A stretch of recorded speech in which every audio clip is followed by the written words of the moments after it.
So this is Baobab leaves powder, and I have 4 cups of oil that I use to infuse and make the oil. I stir it and I leave it for a minimum of 1 week. So I stir it twice in between the week. I leave it until after 7 days, then I strain it. And after straining, this is how the oil look. And the bottle is like a little bit of a dark green, and so I turn it into a dropper bottle to preserve it. So it makes like 5 or 6 bottles or so.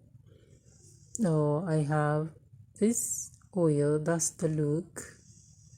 So thank you for watching. Stay blessed.